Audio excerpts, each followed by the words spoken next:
Alright, so this is actually the third time I tried to record this because my camera's being dumb. I don't even know how to say it because I said it so many times, but this camera just keeps being stupid. Let me see if it's even still recording. Yeah, okay, it's still recording.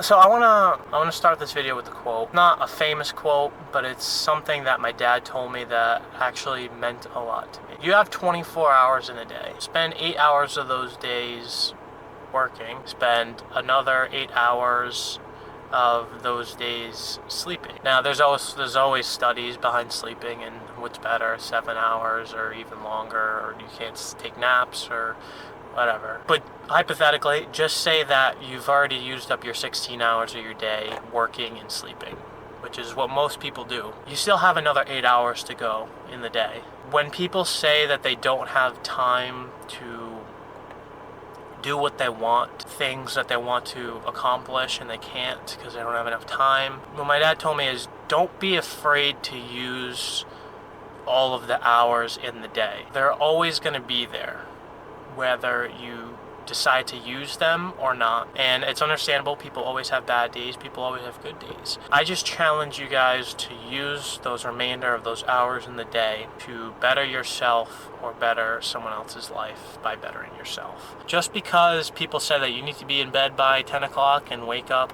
at 8 o'clock and do what everybody else says, or make your own sleep schedule, make your own work schedule. If you've been working at a job for a long time, I'm sure you own the rights by now to decide how much you work and how much you can work, and what you can take. And most of you guys, I'm sure some of you have families that you need to take care of. There's always, even if it's an hour a day, just 1 hour, not even if it's 5 minutes, that 5 minutes could change your reality. Think about it this way. Say one day you get in your car and that's the day where you get in a fender bender with somebody. If you leave 5 minutes earlier, or if you leave your house 5 minutes earlier than you usually do, you'll avoid that person that was supposed to get in a fender bender with you. It's a really dumb example, but it's true, because all you need is 5 minutes to change something dramatic in your life. That's all you need. 5 minutes to read a book. Go for a 5-minute run, and most people can't run for 5 minutes, because I can't even run for 5 minutes. Do something for 5 minutes. Sit down, meditate, pray, do something to challenge yourself. And back to what I was saying before, don't be afraid to use up the remainder of the hours in your day, because they're always going to be there. So I will meet you guys back at the garage. Also, before I go, don't forget to like and subscribe. It really helps out a lot. Alright, and we're here in the garage. So I'm going to, actually no, I was just going to say I'm going to start taking apart the motor. I have to finish drilling this sleeve out, because this sleeve is for the engine stand. For some reason, the inner diameter of the hole is too small and I can't put a bolt through it. So I am going to drill this one out to make it a little bit bigger, so then I can fully slide this bolt into it. As you can see, it only goes halfway down because I only drilled halfway down, but hopefully my drill should be charged. This is a tiny little drill. Try using a bigger one. Eventually I'll have my drill press working, but I'm going to finish drilling this out and then we can get to work on the motor.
got this bolt holding it in, the pivot bolt. I had to drill it out because it wouldn't fit the bolt. And it's better to have a bigger bolt in there than none at all. So I'm just rocking it back and forth to make sure it'll stay on there. Should do. Ignore that. So yeah. Good. Let's start taking apart the motor.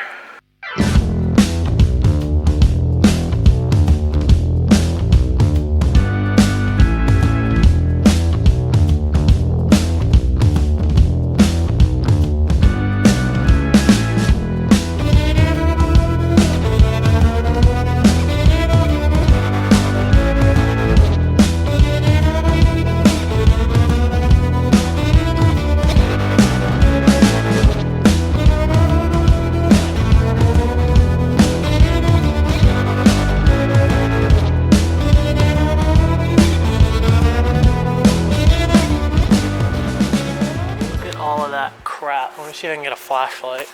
So there's definitely some like oil and blow by.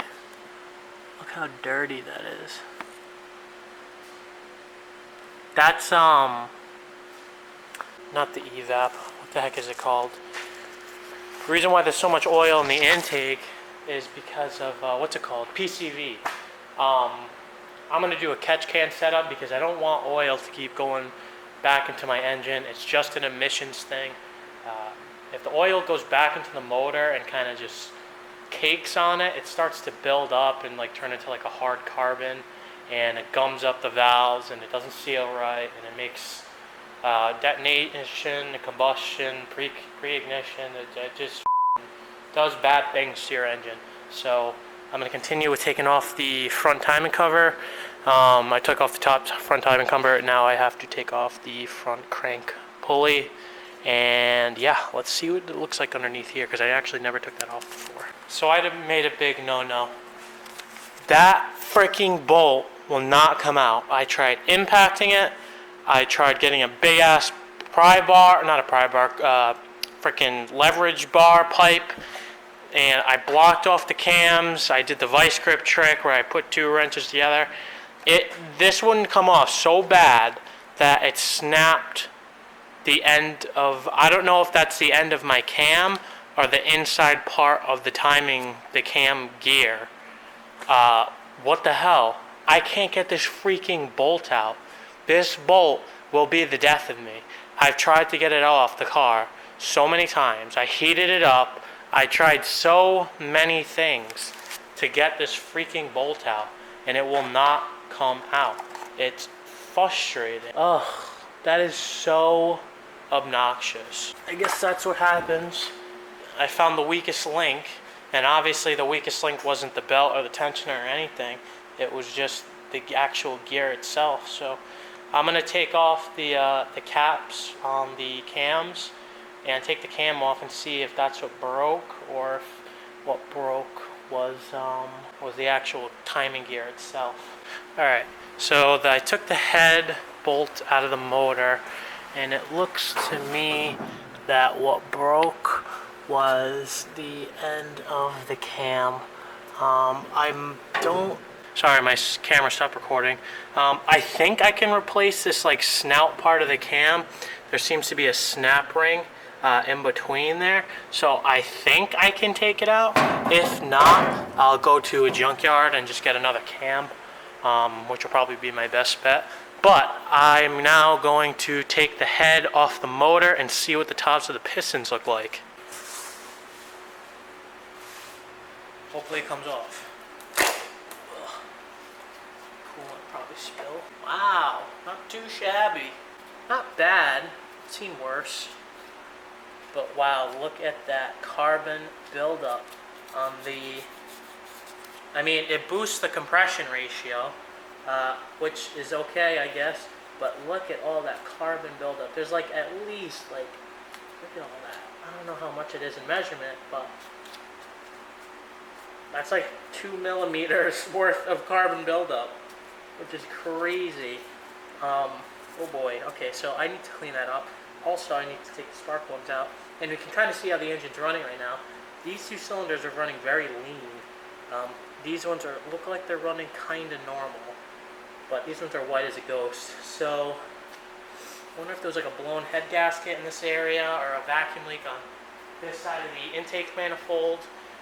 Not too sure, but I'm going to put this head inside my wash bin. I don't even know like where this could have possibly been. Oh, you know what? It was leaking through the head gasket. You can kind of see like some coolant mud mixed with oil. Anything seeping through? It looks like on this side right here, there's a little bit of oil seeping through, but that might have just me turning the head over and the oil falling onto it. But this is actually really nice. Cylinder walls have a little bit of a lip, just a tiny little lip on it, but nothing too serious. This can definitely be honed out. How's the cross hatching? Still looks great. So I'm gonna turn this motor over and see what it looks like. All right, so right now I'm just going to be looking for any kind of bent rods or anything like that.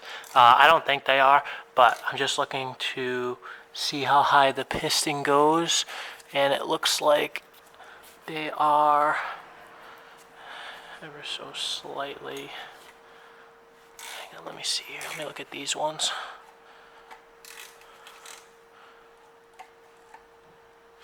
Alright, so that's just about to go down. That's pretty good. Sometimes there is a little lip on the top, so the pistons won't always go to the top. This is a very low compression motor. You can probably mill this head surface down like 14 thousandths, and it'll bring that lip down on the head, so it'll increase the compression ratio. But this actually looks pretty decent. Yeah, that seems pretty darn good if you ask me, pony boy. The cross hatching's really good. This engine's in really good shape. It turns over like wicked easy. So yeah. Next episode, I gotta cut it off here because I have to go to work. But in the next episode, I'm gonna flip the motor upside down and take a look at the crank and the main bearings. Also take a look at the rods and take the pistons out and check the rings. I don't know if I should get this resurfaced or I should clean it off myself. This is budget build, so I'm probably just going to clean it off myself. Also, I'm going to see if I can get a 1/2 inch strip socket like this one. If I can take it off. So, see how I have a socket like that? It wouldn't come off that bad that it stripped it, but this socket grabs really well. I'm going to see if I can get a 1/2 inch one and get a bigger wrench on there. Or no, I'm going to get a 1/2 inch one so I can put my impact on it, and hopefully my impact can zap it off. So I'm going to leave that on there so I remember. But yeah, there you go. Oh, ignore those. You didn't see that. You didn't see anything. I didn't swear. So I'm actually going to take these spark plugs out too. Not now, later, because I got to go. But yeah, thank you guys so much for watching, and I will catch you either tomorrow, probably tomorrow, or in the next video sometime. Yeah, so thank you.